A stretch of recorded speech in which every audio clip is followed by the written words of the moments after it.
नमस्कार दोस्तों। अभी मैं आप लोग को इस वीडियो में सामाजिक विज्ञान विज्ञान और इस तरह से सभी विषयों को कवर करते हुए 100 क्वेश्चन का एक सीरीज लाए हैं, जो कि आगामी एग्जाम के दृष्टिकोण से बहुत ही महत्वपूर्ण होगा। जिसमें बीपीएससी, बिहार एसएससी एवं रेलवे तथा छोटे बड़े बहुत सारे ऐसे कंपटीशन का जो आयोजन हो रहा है, उसमें आपको बहुत सारा ये क्वेश्चन काफ़ी सहायक और मददगार साबित होगा। इसमें फर्स्ट क्वेश्चन है, नंद वंश के बाद कौन सा वंश आया था? नंद वंश के बाद भारत में मौर्य वंश का शासन हुआ था। मौर्य वंश की स्थापना चंद्रगुप्त मौर्य जी के द्वारा किया गया था। मौर्य वंश के संस्थापक चंद्रगुप्त मौर्य 322 ईस्वी में गद्दी पर बैठे थे और चंद्रगुप्त मौर्य का जन्म 345 ईस्वी पूर्व में हुआ था और चंद्रगुप्त की मृत्यु 298 ईस्वी पूर्व में हो गई थी। 2 नंबर क्वेश्चन है, बराबर की पहाड़ी या गुफा बिहार के किस जिला में है? बराबर की पहाड़ी बिहार के गया जिला में है। गया बिहार का सबसे गर्म और सबसे ठंडा जिला है। नेक्स्ट 3 नंबर क्वेश्चन, शाहनामा के लेखक कौन है? शाहनामा के लेखक फिरदौसी हैं।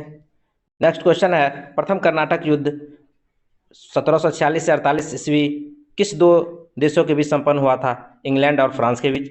आइए हम इंग्लैंड के बारे में जानते हैं। इंग्लैंड की राजधानी लंदन है और फ्रांस की राजधानी पेरिस है।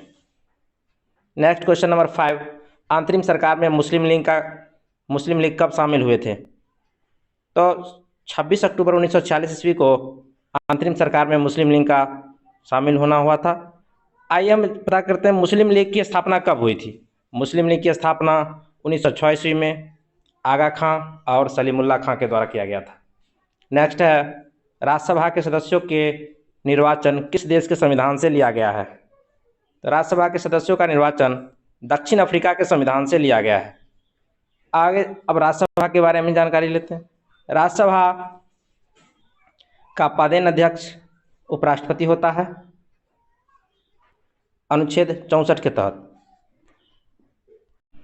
अनुच्छेद 64 के तहत राज्यसभा का पदेन अध्यक्ष उपराष्ट्रपति होता है और भारत में एक उपराष्ट्रपति होगा, ऐसा संविधान के अनुच्छेद 63 में कहा गया है।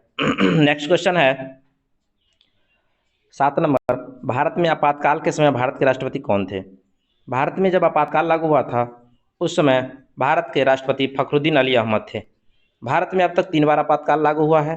प्रथम बार 1962 ईस्वी भारत चीन युद्ध के समय, सेकेंड बार 1971 ईस्वी भारत पाकिस्तान युद्ध के समय और आंतरिक गड़बड़ी के कारण 1975 ईस्वी में आपातकाल लागू हुआ था। भारत में आपातकाल की चर्चा संविधान के अनुच्छेद 352 में राष्ट्रीय आपात, 356 में राष्ट्रपति शासन और 360 में वित्तीय आपात। अभी तक 360 वित्तीय आपात नहीं लागू हुआ है और 352 जो कि राष्ट्रीय आपात है 3 बार लागू हुआ है। नेक्स्ट क्वेश्चन है 8 नंबर क्वेश्चन है, किस संविधान संशोधन के द्वारा एक व्यक्ति को 2 या अधिक राज्यों के लिए एक ही राज्यपाल होंगे ऐसा कहा गया है? तो यह संविधान के 7वां संविधान संशोधन के द्वारा ऐसा कहा गया है कि भारत में एक ही राज्यपाल 2 या अधिक राज्यों के लिए राज्यपाल हो सकते हैं। 9 नंबर क्वेश्चन है, लोकसभा का सचिवालय किस अनुच्छेद में वर्णन है? लोकसभा का सचिवालय अनुच्छेद 98 में वर्णन है। आइए पता करते हैं लोकसभा का वर्णन संविधान के अनुच्छेद कितना में है। याद रखना है, लोकसभा का वर्णन संविधान के अनुच्छेद 81 में है। नेक्स्ट क्वेश्चन है, जोंडा किस देश की गर्म हवा है? अर्जेंटीना का है। जोंडा अर्जेंटीना की गर्म हवा है। नहरों का देश किस देश को कहते हैं? नहरों का देश पाकिस्तान को कहते हैं। पाकिस्तान में बहुत ज़्यादा नहर है। 12 नंबर क्वेश्चन, बोलन दर्रा किस देश में स्थित है? बोलन दर्रा पाकिस्तान में स्थित है। पशुपतिनाथ का मंदिर किस शैली का बना हुआ है? नेपाली पेगोडा का बना हुआ है। क्वेश्चन नंबर 14, 18वीं शताब्दी में फ्रांस में तृतीय स्टेट में 3 स्टेट में बांटा गया था। इसमें से डॉक्टर वकील किस स्टेट में रखा गया था? तो जितने भी टैक्स देने वाले लोग थे सभी को जो है अनुच्छेद थर्ड स्टेट में रखा गया था। तृतीय स्टेट के लोग ही सारा कामकाज करते थे, जबकि प्रथम स्टेट और द्वितीय स्टेट के लोग शासन करने का काम करते थे, जिस कारण फ्रांस में बहुत ज़्यादा अराजकता आ गई थी और इस तरह से फ्रांस की क्रांति हुई। फ्रांस की क्रांति की ही देन है समानता, स्वतंत्रता, समानता और बंधुत्व का नारा था फ्रांस की क्रांति का। नेक्स्ट क्वेश्चन है, कोस्युस्को किस देश की सर्वोच्च ऊंची चोटी है? कोस्युस्को ऑस्ट्रेलिया देश की सबसे ऊंची चोटी है। 16 नंबर, मलेशिया किस महादेश में है? सॉरी, मेलानेशिया, ये मलेशिया नहीं है, मेलानेशिया है, जो कि मेलानेशिया प्रशांत महासागर में है। नेक्स्ट क्वेश्चन है, विश्व की सबसे गहरे झील का नाम क्या है? विश्व का सबसे गहरा झील बैकाल झील है। 18, फूलों की घाटी चमोली उत्तराखंड को कहा जाता है। 19 नंबर क्वेश्चन, रुद्रसागर झील किस नदी पर है? रुद्रसागर झील किस नदी पर है? यह त्रिपुरी नदी होगा, त्रिपुरा दिया गया है। नेक्स्ट है, धुआंधार जलप्रपात किस नदी पर है? धुआंधार जलप्रपात नर्मदा नदी पर है। राष्ट्रीय आय समिति के गठन के समय भारत के प्रधानमंत्री कौन थे? तो राष्ट्रीय आय समिति के गठन के समय भारत के राष्ट्रपति जवाहरलाल नेहरू थे। आईएफएससी कोड में कुल कितने अंक होते हैं? आईएफएससी कोड में कुल मिला के 11 अंक होते हैं। नेक्स्ट है, जीएसटी कौन सा कर है? जीएसटी अप्रत्यक्ष कर है। जीएसटी के बारे में नेक्स्ट एक वीडियो में बनाएंगे, आप लोग ध्यान से देखिएगा। नेक्स्ट 24 नंबर क्वेश्चन, कोठारी आयोग का संबंध किस क्षेत्र से है? कोठारी आयोग का संबंध शिक्षा से है। 25 नंबर क्वेश्चन है, भारत में सर्वाधिक धार्मिक जनसंख्या प्रतिशत किस धर्म का है? तो भारत में हिंदू धर्म का संख्या सबसे ज़्यादा है। नेक्स्ट क्वेश्चन में देखते हैं, प्रकाश की तीव्रता मापने में किसका प्रयोग किया जाता है? प्रकाश की तीव्रता मापने में लक्स मीटर का प्रयोग किया जाता है। नेक्स्ट है, ध्रुव पर जी का मान क्या होता है? ध्रुव पर जी का मान अधिकतम होता है, जबकि केंद्र बिंदु पर जी का मान न्यूनतम होता है। याद रखिएगा, जी का मान ध्रुव पर अधिकतम और केंद्र पर न्यूनतम होता है। वर्षा का बूंद गोल किस कारण से होता है? तो वर्षा का बूंद गोल पृष्ठ तनाव के कारण होता है। किस रंग का तरंग दैर्ध्य 620 से 750 nm के बीच में होता है? तो रेड। लाल रंग का तरंग दैर्ध्य 620 से 750 के बीच में होता है। हीरा का चमकना कौन सा परिवर्तन है? पूर्ण आंतरिक परावर्तन है। किस लेंस को अभिसारी लेंस कहते हैं? अवतल लेंस को अभिसारी लेंस कहते हैं। ऐसे हम लोग याद कर सकते हैं कि अवतल लेंस में हम लोग अपना चेहरा देखते हैं और बहुत ही अभिमान करते हैं। इस तरह से अवतल लेंस को अभिसारी लेंस कहते हैं, जबकि उत्तल लेंस को अपसारी लेंस कहते हैं। मिल्क ऑफ मैग्नीशिया का पीएच मान क्या होता है? मिल्क ऑफ मैग्नीशिया का पीएच मान 10.5 होता है, अतः यह क्षारीय होता है। 7 से कम जिसका पीएच मान होगा वह अम्लीय होगा, 7 उदासीन होगा और 7 से अधिक वाला क्षारीय होगा।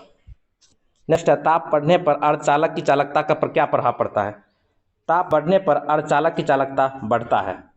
P समानुपाती 1/v किस गैसीय का नियम है? यह बॉयल का नियम है। नेक्स्ट है, दूध से दही बनना रासायनिक परिवर्तन है, आप लोग जानते होंगे। रासायनिक परिवर्तन वह परिवर्तन है जिसमें एक वस्तु दूसरे रूप में बदलने के बाद पुनः अपने पूर्व अवस्था में नहीं आती है, और दूध से दही बन जाने के बाद पुनः दूध नहीं बनाया जा सकता है, अतः दूध से दही का बनना रासायनिक परिवर्तन है। परमाणु तत्व संख्या 29 किस ब्लॉक का है? परमाणु तत्व संख्या 29 जो है डी ब्लॉक का तत्व है। नेक्स्ट क्वेश्चन, क्रायोलाइट किसका अयस्क है? क्रायोलाइट एल्युमिनियम का अयस्क है।